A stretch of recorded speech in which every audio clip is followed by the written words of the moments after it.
കുതിപ്പ് തുടർന്ന് സ്വർണ്ണവില. സംസ്ഥാനത്ത് ഈ മാസത്തെ ഏറ്റവും ഉയർന്ന നിരക്കാണ് ഇന്ന് സ്വർണ്ണത്തിന് വിപണിയിൽ രേഖപ്പെടുത്തിയിരിക്കുന്നത്. ഒരു പവൻ സ്വർണ്ണത്തിന് 80 രൂപ വർദ്ധിച്ച് 72,720 എന്ന നിരക്കിൽ എത്തി നിൽക്കുകയാണ്. അതേസമയം 1 ഗ്രാം സ്വർണ്ണത്തിന് 10 രൂപ വർദ്ധിച്ച് 990 രൂപയിലെത്തി. ഈ മാസം ആദ്യം മുതൽ സ്വർണ്ണവിലയിൽ വർധനവാണ് രേഖപ്പെടുത്തിയത്. ജൂൺ 2-ന് 2 തവണ സ്വർണ്ണവിലയിൽ മാറ്റമുണ്ടായി. രാവിലെ കൂടിയ വില വൈകിട്ടത്തെ നിരക്ക് പുറത്തു വന്നപ്പോൾ കുറയുകയാണ് ചെയ്തത്. എന്നാൽ തൊട്ടടുത്ത ദിവസം വീണ്ടും വർധനവ് രേഖപ്പെടുത്തി.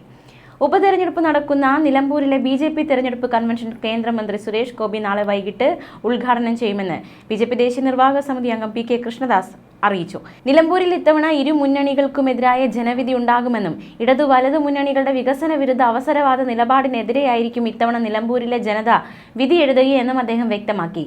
വികസിത കേരളത്തിനും വികസിത നിലമ്പൂരിനും അനുകൂലമായി ഇത്തവണ വോട്ട് ചെയ്യുമെന്നും അദ്ദേഹം വ്യക്തമാക്കി. കർഷകരെ ഓൺലൈൻ തട്ടിപ്പുകാർ ലക്ഷ്യമിടുന്നതായി കൃഷി വകുപ്പ് ഉദ്യോഗസ്ഥരുടെ മുന്നറിയിപ്പ്.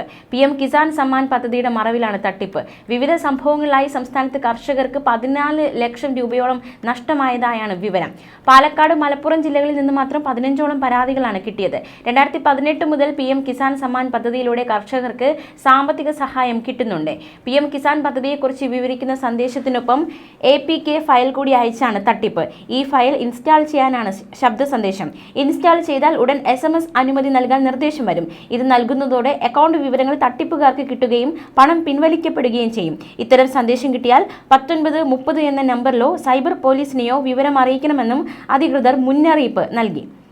പത്തനംതിട്ട സ്വദേശിയായ IB ഉദ്യോഗസ്ഥർ ട്രെയിനിന് മുന്നിൽ ജീവനൊടുക്കിയ സംഭവത്തിൽ പ്രതി സുഗാന്ത് സുരേഷിനെ ജൂൺ 5 വരെ പോലീസ് കസ്റ്റഡിയിൽ വിട്ടു. തിരുവനന്തപുരം, എറണാകുളം ജില്ലകളിൽ പ്രതിയെ എത്തിച്ച് അന്വേഷണം നടത്തും. സുഗാന്ത് സുരേഷിന്റെ ലൈംഗിക ശേഷി പരിശോധനയും നടത്തും. മാർച്ച് 24-നാണ് തിരുവനന്തപുരത്ത് പേട്ടയ്ക്ക് സമീപം റെയിൽവേ ട്രാക്കിൽ IB ഉദ്യോഗസ്ഥയെ മരിച്ച നിലയിൽ കണ്ടെത്തിയത്. നടിക്ക് നേരെ ലൈംഗിക അധിക്ഷേപം നടത്തിയെന്ന കേസിൽ ബോബി ചെമ്മണ്ണൂരിനെതിരെ കുറ്റപത്രം സമർപ്പിച്ചു. എറണാകുളം മജിസ്ട്രേറ്റ് കോടതിയിൽ സമർപ്പിച്ച കുറ്റപത്രത്തിൽ ബോബി ചെമ്മണ്ണൂർ നടിക്കെതിരെ നിരന്തരം ദ്വയാർത്ഥ പ്രയോഗങ്ങൾ നടത്തിയെന്ന് വ്യക്തമാക്കിയിട്ടുണ്ട്. നടിയെ അധിക്ഷേപിക്കുക എന്ന ഉദ്ദേശത്തോടെയാണ് ദ്വയാർത്ഥ പ്രയോഗങ്ങളെന്നും കുറ്റപത്രത്തിലുണ്ട്. ബോബി ചെമ്മണ്ണൂരിനെതിരെ 2 വകുപ്പുകളാണ് ചുമത്തിയിരിക്കുന്നത്. ലൈംഗിക അധിക്ഷേപത്തിന് പുറമെ പിന്തുടർന്ന് ശല്യം ചെയ്തതിന്റെ വകുപ്പും ചുമത്തി. സമൂഹ മാധ്യമങ്ങളിലൂടെ പലർക്കുമെതിരെ ബോബി ചെമ്മണ്ണൂർ നടത്തിയ ലൈംഗിക അധിക്ഷേപത്തിന്റെ തെളിവുകളും അന്വേഷണ സംഘം ശേഖരിച്ചിട്ടുണ്ട്. അഭിമുഖങ്ങളുടെ വീഡിയോ ക്ലിപ്പുകളും നടിയുടെ രഹസ്യമൊഴിയും സാക്ഷിമൊഴികളും നിർണായകമാണ്. നടിയുടെ പരാതിയിൽ കൊച്ചി സെൻട്രൽ പോലീസാണ് കേസെടുത്തത്. റെയിൽവേ വികസനത്തിനുള്ള ഭൂമി ഏറ്റെടുക്കൽ വേഗത്തിലാക്കാൻ നടപടി സ്വീകരിക്കണമെന്നാവശ്യപ്പെട്ട് കേന്ദ്ര റെയിൽവേ മന്ത്രി അശ്വിനി വൈഷ്ണവ് ലോകത്തിലെ 3ാമത്തെ വലിയ ആഭ്യന്തര വ്യോമയാന വിപണിയായി ഭാരതം മാറിയതായി പ്രധാനമന്ത്രി Narendra Modi. International air transport association 81ാമത് വാർഷിക പൊതുയോഗത്തെയും ലോക വ്യോമ ഗതാഗത ഉച്ചകോടിയുടെ പ്ലീനറി സമ്മേളനത്തിനെയും അഭിസംബോധന ചെയ്യുകയായിരുന്നു പ്രധാനമന്ത്രി.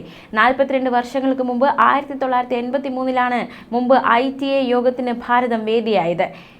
ഉഡാൻ പദ്ധതിയുടെ വിജയം ഭാരതത്തിന്റെ സിവിൽ വ്യോമയാന ചരിത്രത്തിലെ സുവർണ അധ്യായമാണെന്ന് പ്രധാനമന്ത്രി ചൂണ്ടിക്കാട്ടി.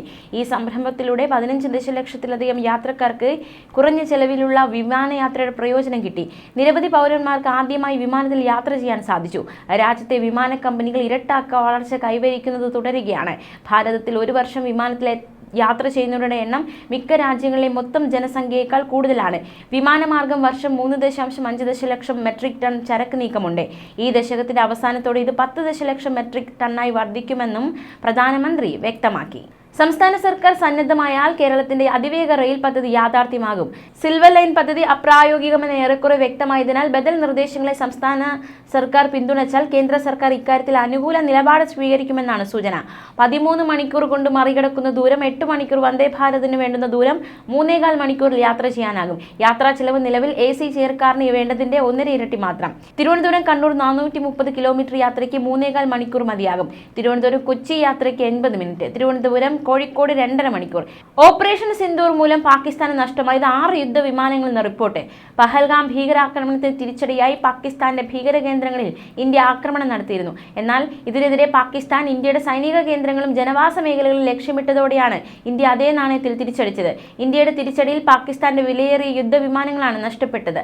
6 യുദ്ധവിമാനങ്ങൾ, 2 ഉയർന്ന മൂല്യമുള്ള നിരീക്ഷണ വിമാനങ്ങൾ, ഒരു 130 ഗതാഗത വിമാനം, 30-ലധികം മിസൈലുകൾ, നിരവധി ആളില്ലാ ആകാശ വാഹനങ്ങൾ എന്നിവ തകർത്ത് പാകിസ്ഥാന്റെ വ്യോമസേനയ്ക്ക് കനത്ത പ്രഹരമേൽപ്പിച്ചതായി ഉന്നത വൃത്തങ്ങൾ അറിയിച്ചു. ഇന്ത്യൻ വ്യോമസേനയുടെ റഡാർ, മിസൈൽ പ്രതിരോധ സംവിധാനങ്ങൾ പാകിസ്ഥാൻ യുദ്ധവിമാനങ്ങൾ ആക്രമണത്തിന് ശേഷം റഡാറിൽ നിന്ന് അപ്രത്യക്ഷമാകുന്നതിന്റെ ദൃശ്യ സ്ഥിരീകരണവും പകർത്തിയിട്ടുണ്ട്. ഭാരതത്തിന്റെ പ്രത്യാക്രമണത്തിൽ പാകിസ്ഥാനുണ്ടായത് കനത്ത നാശനഷ്ടം. ഭാരതം പുറത്തുവിട്ടതിനേക്കാൾ കൂടുതൽ നഷ്ടം പാകിസ്ഥാനുണ്ടായെന്ന് വെളിപ്പെടുത്തുന്ന പാക് റിപ്പോർട്ടുകൾ പുറത്ത്. ഓപ്പറേഷൻ ബന്യനുൻ മർസൂസ് എന്ന പേരിൽ നടത്തിയ ഭാരതത്തിനെതിരെയുള്ള സൈനിക ഓപ്പറേഷൻ റിപ്പോർട്ടിലാണ് ഇക്കാര്യം വ്യക്തമാക്കുന്നത്.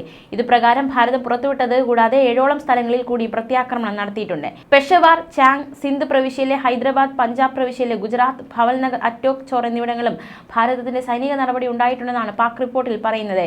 ആക്രമണം സംബന്ധിച്ച് ഭാരതത്തിന്റെ വ്യോമസേനയും മിലിറ്ററി ഓപ്പറേഷൻസ് ഡയറക്ടർ ജനറലും മാധ്യമങ്ങൾക്ക് മുന്നിൽ വിശദീകരിച്ചപ്പോൾ ഈ പ്രദേശങ്ങളെ ആക്രമണം സംബന്ധിച്ച് പ്രതിപാദിച്ചിരുന്നില്ല.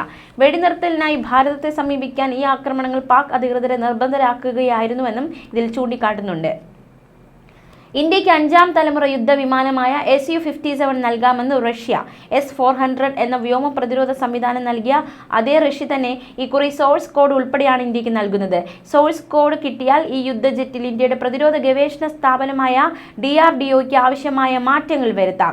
റഷ്യയിൽ നിന്ന് കിട്ടിയ ഈ യുദ്ധരാക്ഷസിനെ ഇന്ത്യയുടെ ആവശ്യങ്ങൾക്കനുസരിച്ച് സ്വഭാവമാറ്റങ്ങൾ വരുത്താം. മാത്രമല്ല, പാകിസ്ഥാനിൽ സംഹാര താണ്ഡവമാടിയ ബ്രഹ്മോസ് മിസൈൽ ഈ യുദ്ധജെറ്റിൽ പിടിപ്പിക്കാനാവും. ബ്രഹ്മോസ് മാത്രമല്ല, ഇന്ത്യ നിർമ്മിക്കുന്ന മറ്റ് മിസൈലുകളും Su-57 പിടിപ്പിക്കാനാകും.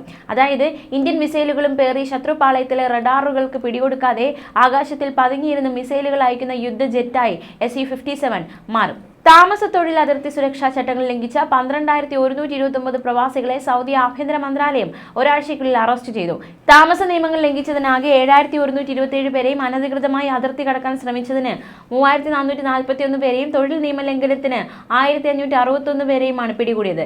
നിയമവിരുദ്ധമായി രാജ്യത്തിലേക്ക് കടക്കാൻ ശ്രമിച്ചതിന് അറസ്റ്റിലായ 1,197 പേരിൽ 63% ഇത്യോപ്യക്കാരും, 34% യമനികളും, 3% മറ്റ് രാജ്യക്കാരുമാണ്.